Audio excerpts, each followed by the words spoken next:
Buenos días. Un sujeto se convirtió en el primer acusado de la historia judicial costarricense por la presunta comisión de delitos de suplantación de identidad y violación de comunicaciones utilizando como medio las redes sociales en perjuicio de su expareja. Así lo confirmó la unidad de cibercrimen del Ministerio Público. Según la información de la Fiscalía, cuando el imputado era novio de la ofendida, logró tener información sensible como contraseñas de acceso de sus redes sociales, tanto las de carácter personal como las de un emprendimiento de la víctima, aprovechándose de la relación de confianza. En ese contexto, se sospecha que entre el 21 y el 31 de octubre del 2022, al concluir su relación, este señor se habría hecho pasar por la mujer, ingresando a las plataformas sociales en las que se cree habría publicado más de 30 imágenes, cambio de nombre de perfiles y hasta hurgado en conversaciones privadas. ¿Qué importancia tiene esto? ¿Por qué la Fiscalía no ha actuado en otros casos? ¿Qué podría pasar? ¿Considera nuestro experto que marca un precedente importante esta decisión de la Fiscalía?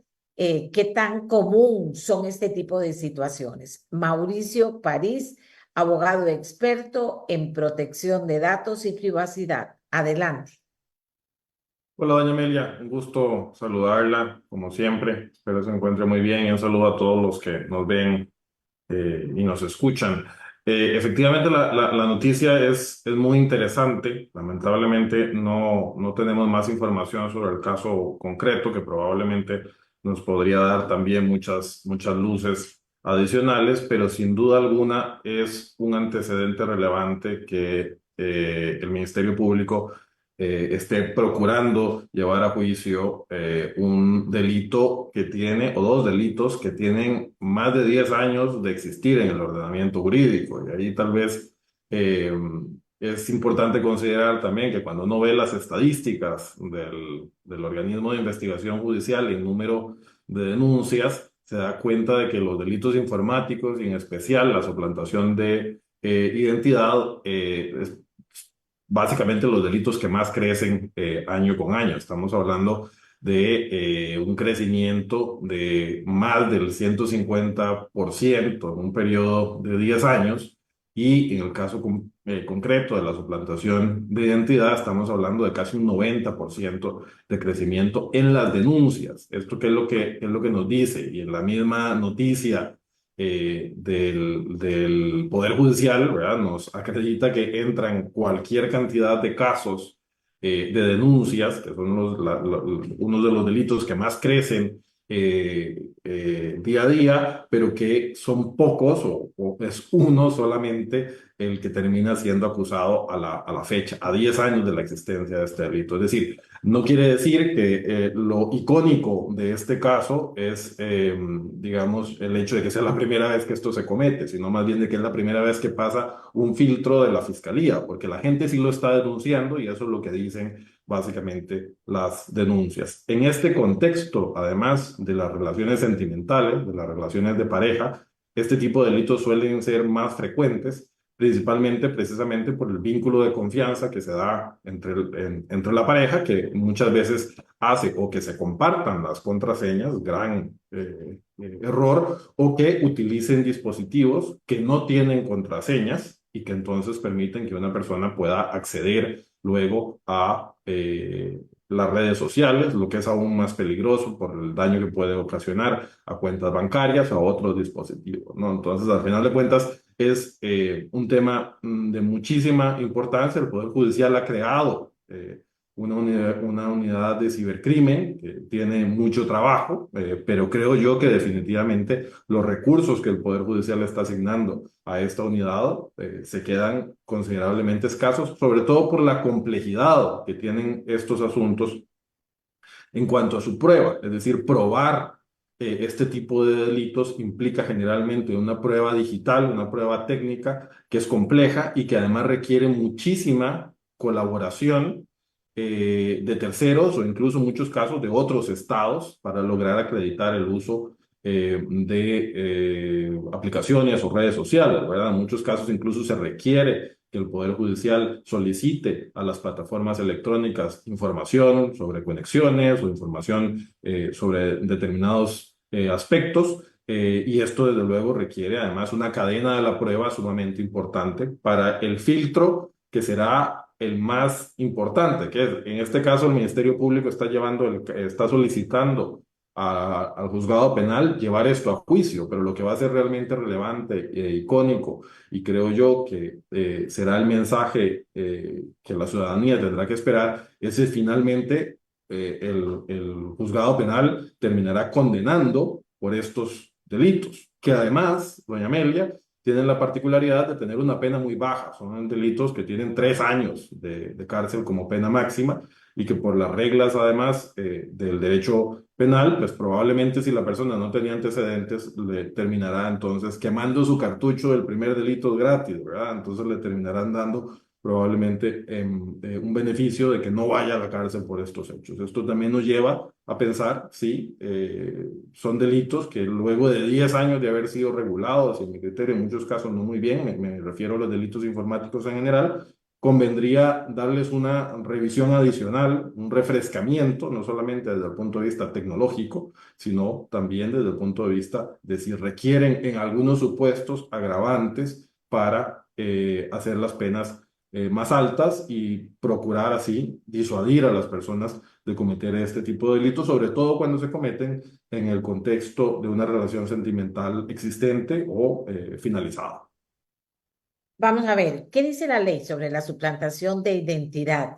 ¿Qué tan común es este tipo de situaciones? ¿Qué tipos de suplantación de identidad hay? ¿A qué tipo de pena se expone? Ya usted nos adelantó algo sobre este último tema. Adelante.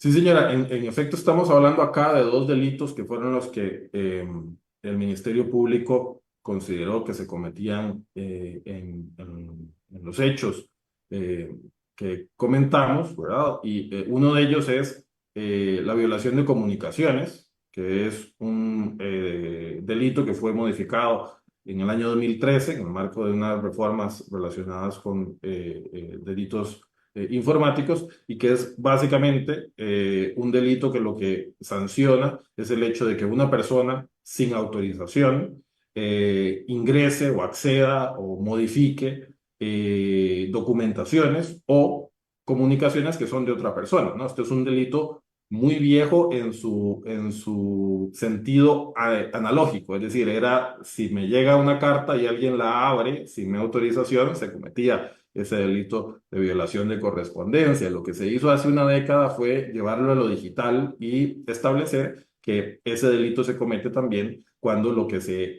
interceptan son comunicaciones dirigidas a otra persona. Entonces, si yo, haciendo un uso inadecuado de la contraseña de mi pareja o de mi expareja sentimental o de un compañero de trabajo o de un familiar, accedo, por ejemplo, a su correo electrónico y tengo acceso a esas informaciones que están allí o accedo a cualquier red social, estoy cometiendo ese delito de violación de comunicaciones. Desde luego, esto tiene aspectos todavía más sofisticados en algunos casos cuando se dan situaciones en donde lo que se intercepta, por ejemplo, es una llamada telefónica, ¿no? Se comete también este delito que, como le digo, tiene una pena de 3 años. Entonces, creo yo que en algunos supuestos también es importante la agravación, ¿verdad? Que también tiene la misma norma, que en algunos supuestos puede subir hasta 4 años las penas de prisión, sobre todo cuando, por ejemplo, son cometidos estos actos por las personas encargadas de administrar, por ejemplo, las redes informáticas. Eso en cuanto al primer delito que le menciono, que es el de violación de comunicaciones. Y el otro delito que se está acusando por parte del Ministerio Público es la suplantación de identidad, que también, digamos, es un tipo penal bastante claro, que es cuando alguien suplante la identidad de una persona física o jurídica o incluso de una marca en cualquier red social, en un sitio de internet un medio electrónico o tecnológico. Esto pasa todos los días. Usted ve constantemente personas en cualquier red social, en especial en Facebook, compartiendo información diciendo me hackearon la cuenta o hay una cuenta que está utilizando mi imagen, una cuenta que está utilizando mi nombre y comienzan a contactar con esa cuenta, ¿verdad? A los contactos de la cuenta oficial, por así decirlo, diciéndole, pidiéndole dinero, pidiéndole información, etcétera, etcétera. Eso pasa constantemente y desde luego, pues muchas personas efectivamente acuden, como le decía antes, específicamente en el caso de la suplantación de identidad, estamos hablando de que, por ejemplo, el año 2019 habían o se presentaban 608 denuncias y al año pasado, al corte del año pasado, se presentaban 1.148 denuncias, es decir, estamos hablando de casi un 90% de crecimiento en este tipo de situaciones. Entonces, como le decía antes, son delitos que se cometen día a día y esos son los que llegan a denunciarse, es decir, las personas que por cualquier motivo toman la decisión de ir al Ministerio Público y presentar una denuncia de los hechos. Imagínense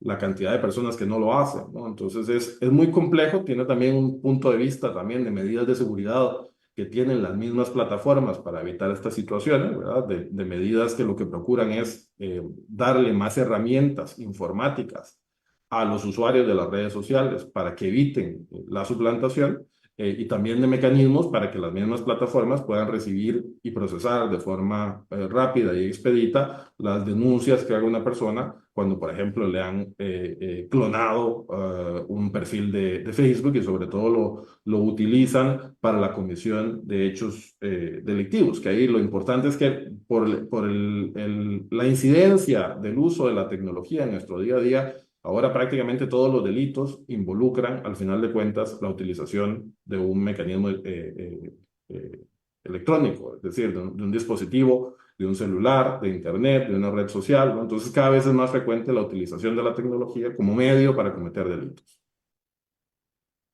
En este caso, la suplantación de identidad se dio por parte de alguien que pertenecía al círculo de la víctima. ¿Qué pasa, Mauricio, cuando hay suplantaciones por parte de personas que no se sabe quiénes son, qué está haciendo las que están haciendo ese daño? ¿Hay alguna forma de rastrear a quien lo hace? ¿Y qué se recomienda a alguien que está pasando por una situación de esta? Sí, en realidad, técnicamente estos delitos suelen ser complejos de probar cuando no se sabe, ¿verdad?, quién cometió la suplantación. Yo creo que lo podemos ver desde dos perspectivas. Primero, cuando se dan en el marco de relaciones de confianza, sobre todo de relaciones sentimentales o de relaciones familiares, que es donde quizás podría ser interesante revisar si cabría la posibilidad de que en el tipo penal se agraven estos delitos cuando se cometen en esos marcos de intimidad, ¿no? Porque suelen además generar mayor daño y mayor afectación económica, perdón, emocional a la víctima, ¿no? Así como, por ejemplo, existen agravantes para sancionar con más años de prisión, por ejemplo, un encargado de una red informática que comete estos delitos. ¿Por qué? Porque se supone que hay una confianza en esa persona en que está realizando su trabajo y que lo está haciendo dentro de un marco de la legalidad y de la ética. Desde luego creo yo que también convendría revisar por parte de los legisladores si habría que ponerle también el foco a los supuestos en los que esto se da en el marco de relaciones de confianza familiares o sentimentales. En esos casos, la recomendación, creo yo, es muy clara, es, mire, no comparta sus claves nunca con nadie, no las comparta con sus parejas sentimentales, no las comparta con sus familiares, utilice además los mecanismos que las mismas plataformas le dan para darle más seguridad a su cuenta. Y en especial, utilice algo muy necesario que es la doble verificación. Es decir, que cada vez que usted va a entrar a una red social, eso le genere la necesidad de que le llegue un mensaje o un correo electrónico con un código que usted tenga que ingresarlo a la plataforma. ¿Esto por qué? porque entonces así usted va a tener control de si alguien está entrando o no a su cuenta, ¿no? Y ese minuto o esos 2 minutos que le va a tomar abrir su correo electrónico, poner el código o recibir el SMS y meterlo en la plataforma, esos 2 minutos pueden hacer la diferencia para controlar si alguien está haciendo uso inadecuado de sus dispositivos o no. Y también si en su teléfono usted tiene sus redes sociales o cualquier plataforma en donde ya tiene ingresada su usuario y su contraseña, entonces póngale a su teléfono un mecanismo de seguridad para que nadie pueda acceder a él sin su conocimiento. En especial en estos puntos es muy útil la biometría, ¿no? Es decir, si usted activa los mecanismos de biometría para que el teléfono solamente se pueda bloquear con su rostro, pues entonces está disminuyendo considerablemente el riesgo de que alguien acceda a su dispositivo sin su autorización y que al acceder a su dispositivo pueda entrar al universo de plataformas o de aplicaciones que usted tiene ya logueadas, por llamarlo así, ¿no? Eso en ese supuesto, que creo yo, digamos, es en el que tenemos más control, que es en las relaciones de confianza.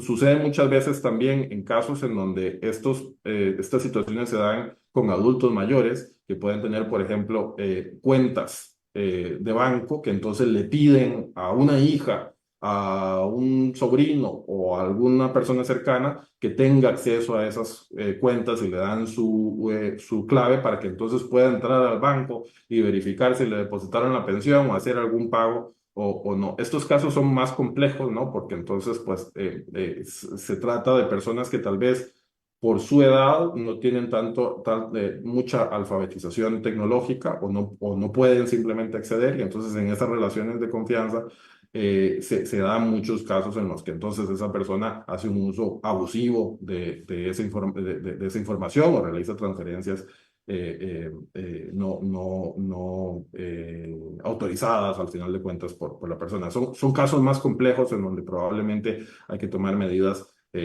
adicionales para que esta persona pueda al final de cuentas no ser excluida de los servicios financieros o no ser excluida de los beneficios de la tecnología. Y los casos, digamos, en donde esto se da por parte de terceros, simplemente usted se despertó, que creo yo es el caso más frecuente, se despertó en la mañana y se dio cuenta de que tenía 3 o 4 mensajes de personas que le están diciendo, hey, me está llegando esta solicitud de amistad de esta cuenta que tiene tu nombre y tiene tu foto. Esto es verdadero. Yo creo que ahí la reacción de los contactos es muy importante. Es decir, lo primero es que si usted tiene un contacto en una red social y usted le llega un contacto o una solicitud de alguien, pues hágale preguntas mínimas para verificar la identidad de esa persona y descartar que se trate de una cuenta suplantada, ¿no? Eso número uno. Y número dos, desde luego, ahí lo que hay que hacer inmediatamente por parte de la persona que está afectada es reportarlo dentro de la misma plataforma, si tiene los medios para ello. Las redes sociales siempre lo tienen. Y segundo, inmediatamente vaya a denunciar. Y pues, por supuesto, también en general, si usted tuvo una relación sentimental que finalizó y usted considera que su expareja tenía acceso a sus cuentas o pudo tenerlo, dedique 15 minutos y cambie todas las claves de sus redes sociales, utilice claves robustas, utilice mecanismos para administrar contraseñas para evitar entonces que estas cosas sucedan. Esa higiene tecnológica de cambiar las contraseñas es algo que deberíamos de hacer con la misma frecuencia con la que uno le recomiendan hacerse una limpieza bucal, por lo menos 2 veces al año, ¿no? Cambiar completamente todas sus contraseñas para evitar entonces que sea víctima de este tipo de situaciones que, como vemos, le pasan a todo el mundo constantemente. Mauricio, ya nos quedan 2 minutitos, pero para terminar, usted que está en ese mundo, mucha gente puede creer, y así lo estoy viendo en algunos mensajes, que esto es como de algo nunca me va a pasar o como un cuento que estamos contando, como una burbuja en la que pasan esas cosas. ¿Usted qué diría que ha pasado con el comportamiento del costarricense en los últimos tiempos en relación a esa necesidad de cuidar de su decisión personal y permanente las cosas que usted tiene en las redes, en la internet. En general, doña Amelia, yo creo que poquito a poco la gente se va dando cuenta de la relevancia que tienen estos temas, de la relevancia que tienen los datos personales, porque al final de cuentas, cuando estamos hablando de una contraseña, estamos hablando de un dato personal de un titular, de un ciudadano, ¿no? Hubo un caso muy interesante en España el año pasado, en donde el Tribunal Supremo dijo la contraseña es un dato personal. Entonces, si usted utiliza la contraseña de alguien, usted está haciendo un tratamiento de datos de otra persona. No es algo infrecuente, no es algo que pase solamente ocasionalmente. Estamos hablando de 5.199 denuncias relacionadas con delitos informáticos en un solo año. Y esas, vuelvo y repito, son las personas que fueron a presentar denuncias. Imagínense la incidencia que esto puede tomar en el día a día. Y lo que pasa muchas veces con los delitos informáticos y con las violaciones a la privacidad y a la intimidad en general es que no dejan marca. Usted no le queda una cicatriz o no le queda un morete o no le tienen que enyesar o no le rompieron la ventana o no perdió el tele. Usted no sabe realmente cuál es el impacto que tienen esas violaciones, ¿no? Entonces, creo yo que la gente poco a poco se da cuenta y tal vez lo que existe es un exceso de confianza de eso no me va a pasar a mí. Y al final de cuentas, creo yo que con medidas relativamente sencillas y accesibles, podemos evitar al final de cuentas todos terminar siendo parte de las estadísticas del año 2024 o del año 2025. Muchas gracias al abogado Mauricio París. Mauricio es experto en protección de datos y privacidad. Ojalá que todos sus consejos sean tomados en cuenta por ustedes, amigas y amigos. Mauricio, gracias por acompañarnos. Que tenga un lindo día.